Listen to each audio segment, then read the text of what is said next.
So hello learners, welcome back to this very brand new lesson. In this particular lesson हम करेंगे basically हमारा NHRC. UPSC में previous year में भी question देखे गए हैं एंड आगे भी आने के बहुत पोटेंशियल है because this is very important topic. ठीक है, तो इट्स ए स्टैट्यूटरी.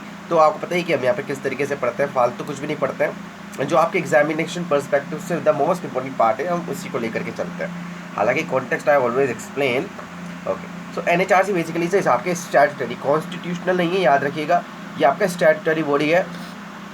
इन्हें 1993 में बनाया गया था अंडर दी आपके protection of human rights act, जो कि 1993 में आपका आया था. ठीक है, सिंपल है. वॉच डॉग है ह्यूमन राइट्स का इंडिया के अंदर, है ना, कि भाई right to life, liberty, equality, dignity को किस तरीके से जो कॉन्स्टिट्यूशन ने ऑलरेडी गारंटी किया हुआ है, राइट.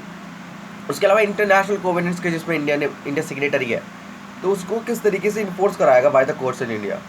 अब स्पेसिफिक ऑब्जेक्टिव्स अगर मैं आपको बताना चाहूँ तो वही है यार, इंस्टीट्यूशनल अरेंजमेंट को किस तरीके से ह्यूमन राइट्स को स्ट्रॉन्ग करेगा, बूस्ट करेगा. To look into the allegation of excesses, अगर कहीं पे वायलेशन हुए हैं, है ना, in a manner it would underline the government's commitment. यानी कि गवर्नमेंट तो चाह रही है अच्छा हो लेकिन बुरा होता है, तो उसको मैनेज कौन करता है, फिर आपका एनएचआर से आता है. And to complement and strengthen the efforts that have already been made in this direction. Sir and ma'am, सबसे इंपॉर्टेंट पता है क्या है, ये है सबसे इंपॉर्टेंट. क्या है ये सर एंड मैम? एनएचआरसी तो it's a multi member body, है ना. इसके अंदर एक चेयरमैन होता है, चेयरपर्सन, और 5 मेंबर्स होते हैं. तो बेसिकली देखिए किस तरीके से होता है. तो एक चेयरपर्सन होगा, उसके अलावा 5 फुल टाइम मेंबर्स होंगे एंड उसके अलावा 7 डीम्ड मेंबर्स होंगे. क्या होंगे? 7 डीम्ड मेंबर्स होंगे. तो किस तरीके से ये है, तो जो चेयरपर्सन है वो should be retired chief justice of India और द जज ऑफ द सुप्रीम कोर्ट. ठीक है, जो इसके मेंबर्स होंगे शुड बी द रिटायर्ड और सर्विंग जजेस ऑफ द सुप्रीम कोर्ट या फिर सर्विंग जज ऑफ द हाई कोर्ट. ठीक है, एंड जो 3 पर्सन इसके अंदर होंगे, out of which at least 1 should be a women. ठीक है, having knowledge of practical experience in respect of आपके ह्यूमन राइट्स. तो एक वुमेन होगी और ह्यूमन राइट्स का एक्सपर्ट होगा. ठीक है, in addition to this full time members होते हैं the commission as 7 ex officio members. The chairman of the national commission, जो कौन कौन होते हैं, नेशनल कमीशन ऑफ माइनॉरिटीज़, एससीज, एसटी, ओबीसी, है ना, विमेन. एंड इसके अलावा अगर हम बात करें child protection, child rights and chief commissioner of person with disability. These are the permanent, जो कि डीम्ड मेंबर्स होते हैं उसके. मैंने बताया आपको, राइट. ये देखिए यहाँ पर. अब देखिए बहुत सारे करंट अफेयर्स भी इनसे रिलेटेड, जैसे आपका एनसीबीसी है ना, आपके सीबीआई है, उनमें बहुत सारे चेंजेस हुए. तो अब उनको हम कहाँ पे एक्सप्लेन कर देंगे आपको, जो PT 365 है या फिर जो आपने मंथली करंट अफेयर्स देखे होंगे वहाँ पर मैंने एक्सप्लेन किया है सब कुछ.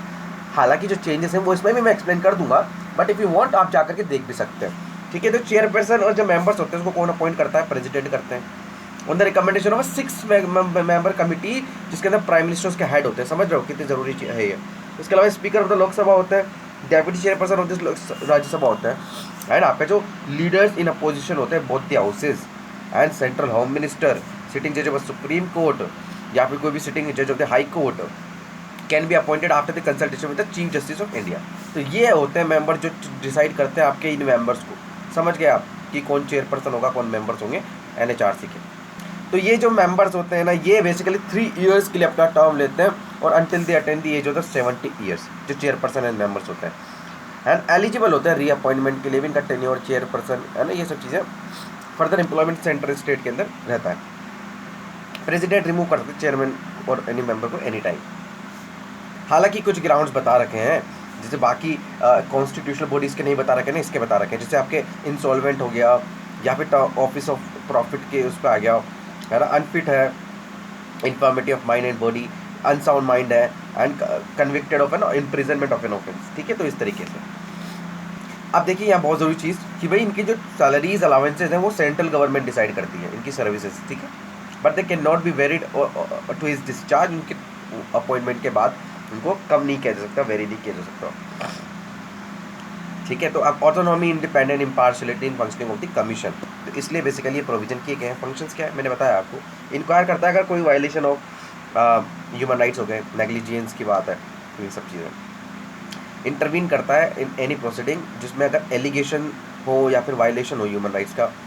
विजिट्स कर सकते हैं jail and detentions to study the living condition of the, आपके जो जेल में होते हैं इनमेट्स उनको. To review the constitution other legal safeguards कि भाई ह्यूमन राइट्स के लिए हमने क्या बना रखे हैं, है ना।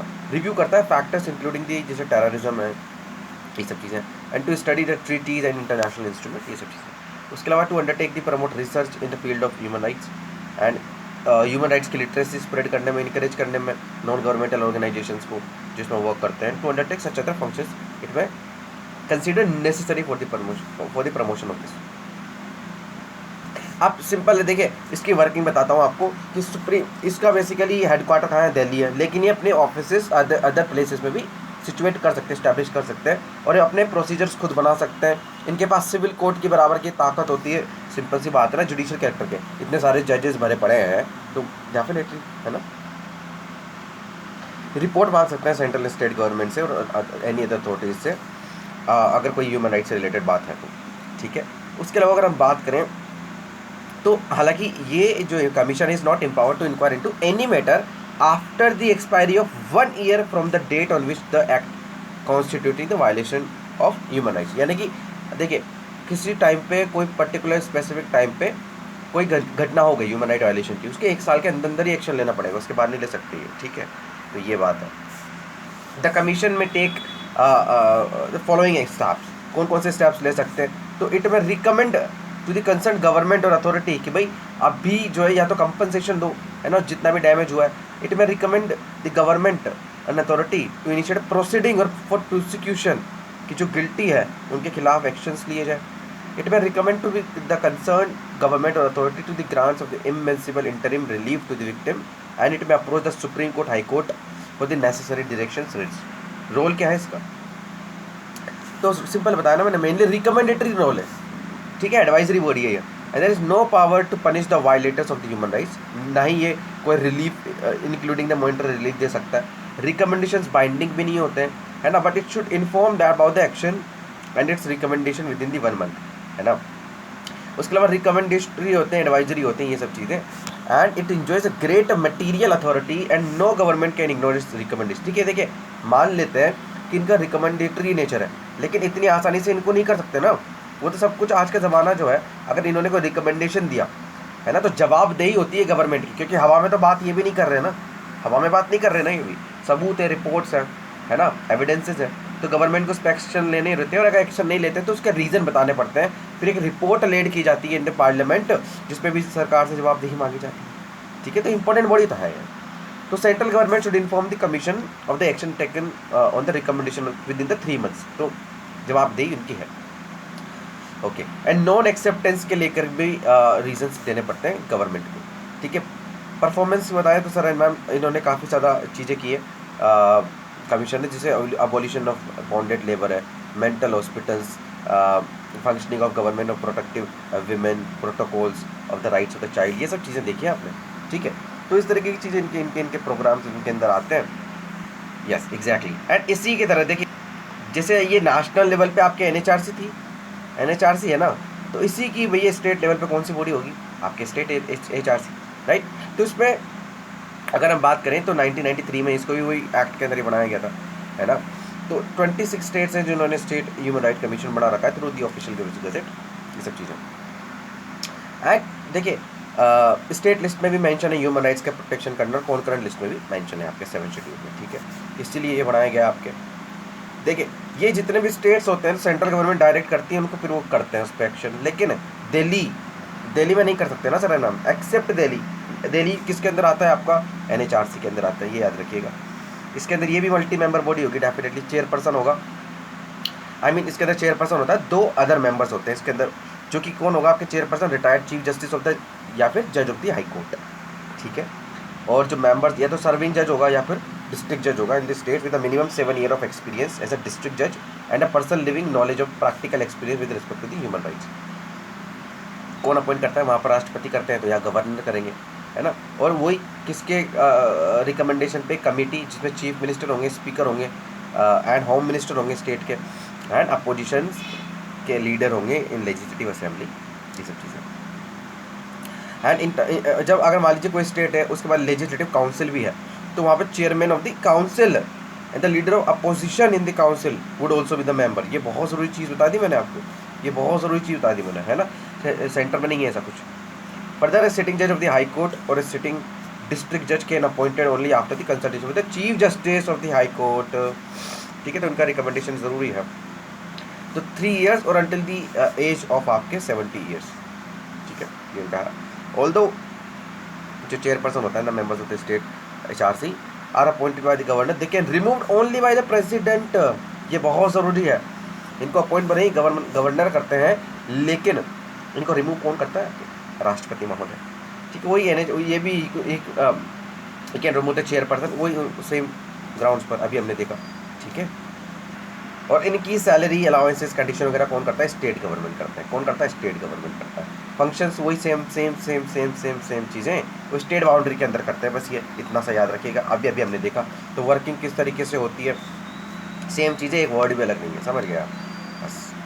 हाँ, अच्छा, एक बात करते हैं बहुत इंपॉर्टेंट इंस्टीट्यूशन का, हाई ह्यूमन राइट कोर्ट जिसको बोलते हैं। तो ये भी same protection of human right act के अंदर ही आया था 1993 में।